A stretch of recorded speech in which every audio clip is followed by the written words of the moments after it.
Hello, it's Tina Azucena. Today I'm going to be showing you how to enhance the horse's face in this image using a series of tools from Photoshop. This image, I really love the composition of it. I love the rider smiling. This is a very cool photo. This particular session was kind of a remembrance and memorial session. She had sold her horse and wanted some really neat images that captured their special bond that she could hang up in her house. So this one's kind of neat. The gal is out of focus, and the focus really is on the horse, which I think is really special in this picture. He's so cute. So what we're going to do is start off by cleaning up a little bit around the horse's face. I've already done some touch-up work with loose hairs and things scattered around his face, but we're just going to go in and smooth some areas out.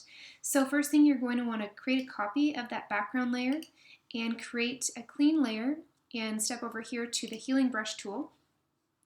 And we're going to zoom in here, and there are some specks and spots that we're going to just quickly cover. So I'm going to make my brush size a little smaller. You're going to click Option or Alt and select a spot and just go in and start cleaning up these little areas. And these might seem really teeny tiny, and they are. Let's be honest, these are pretty tiny little blemishes that we're covering, but in the image it really does make a difference.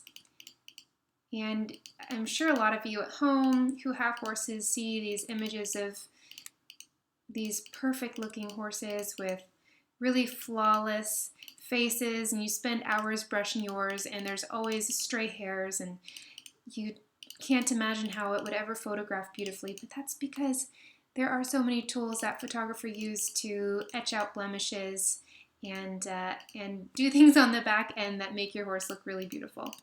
So no worries. I do a lot of, I wouldn't call it editing, just cleanup work on my horse's photos as well. He's a roan, which makes it a little more complicated, I think, just because there is so much variation and lots of misplaced hairs that seem to show up a different color.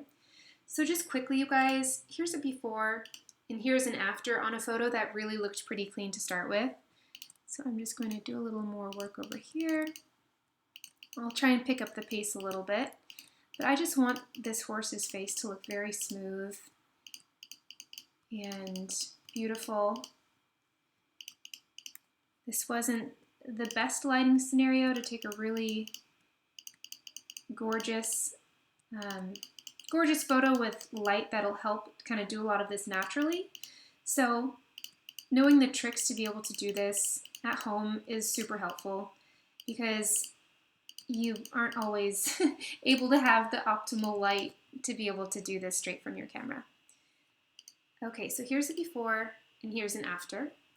I'm going to dive right up here a little bit and focus on this area. I feel like that color was a little mismatched. That's looking a little better. Still not so great. So what I'm going to do next is create a new layer that combines all the work we've done. So on my Mac, it's Command Option Shift E. And I'm just going to take the clone tool here and make it rather small and clone this area right below and just go over that a smidge to make it look a little more natural. There we go. Okay, that looks much better. Okay, so there's a couple more areas that I want to address with the patch tool. So just going to create another clean layer and attack some of those. I'm going to make my brush a little smaller and just kind of get in on some of these areas. Move up here, there's some discoloration. And really what we're looking for is consistency and blending. And this does take time. This is something that people are paid to do. As I said in my last video, they're paid to have this skill of just editing photos and making things look really clean. And we can even clean up the tack here. And if you really want to get specific and organized, you can create a new layer and name this one like tack and mid-face, or just do a tack only layer. That's typically what I do just to stay organized, but everyone has a different way of going about things, and that's perfectly fine. So I'm just going to pop that in right there. Okay.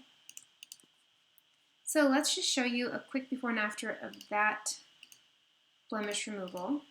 So we're looking pretty good so far. Trying to look and see if there's any areas that I really want to touch up. I'm not too pleased with the way this nose band looks, so I'm just going to go in there with that patch tool and clean up some of those little white spots.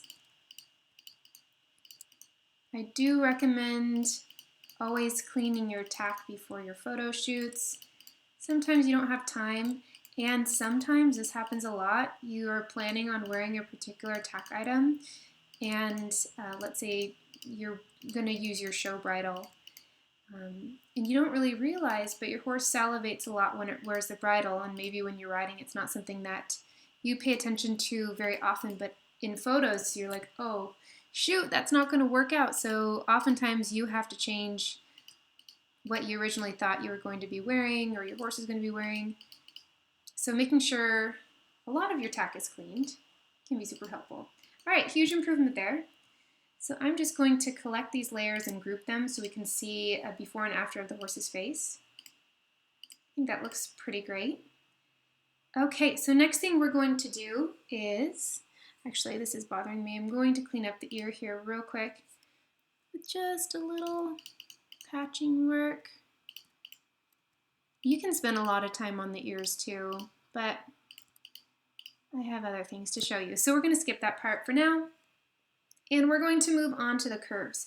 So the curves are really neat. They enhance the photo tremendously by using, you can really control the lights and the darks of the photo. So first we're going to create a very dark layer of this image. So pull it down quite a bit so it's an unappealing dark. That's okay. You're going to click Command I to invert this layer.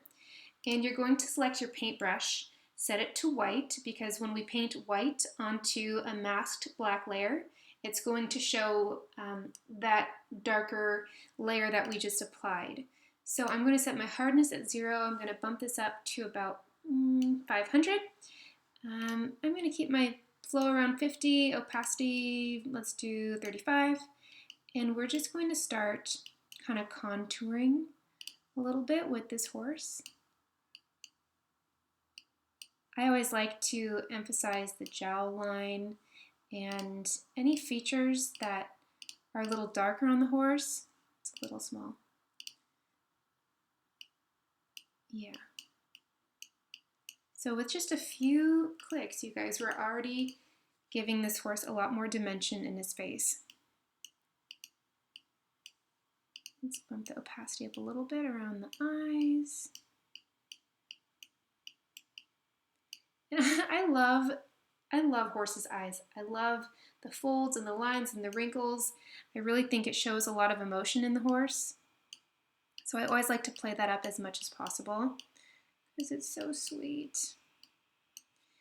Okay, so here is a before and after with the darker curves, and now we're going to go in with lighter curves. And same concept, but we're going to go lighter. And then Command I to invert. Going to make our brush a little bit bigger and fluffier. And we're just going to paint some of the areas that are touched with highlights. And keep in mind too, if the sun is coming from the left, you're going to have more shadows over here and a little lighter in the front of his face. Okay. Good. So I'm going to drop the opacity down on that and also drop the opacity on that to make it a little bit lighter, softer. So here's a before and here's an after. Before, after. Okay, so last thing we're going to do here is change up the eyes a little bit to make them a little warmer. So we're going to take that same curves and bring it up really high. And again, Command I to invert the layer. We're going to make our brush pretty small. That's probably a little too small. A little bit bigger sounds good. Okay, and we are going to paint right in here. You can just see it's getting a smidge lighter. Okay, now that's not a natural eye color for a horse, but we're going to go over that with something else. So create a new layer And then you can select kind of an orangey brown tone. And again, you're going to want to follow that line.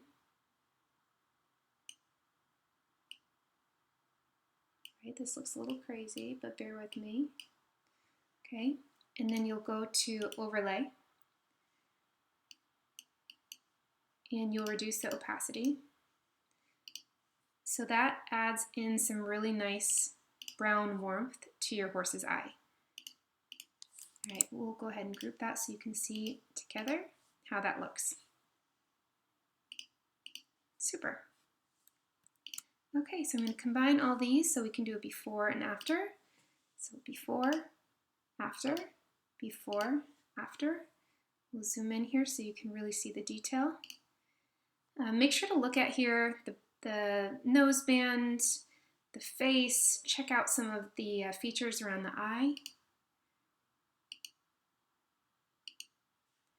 All right, I think that looks pretty good. Last step is going to merge all these layers, so select the group 4 and the background, and once you merge, that is it.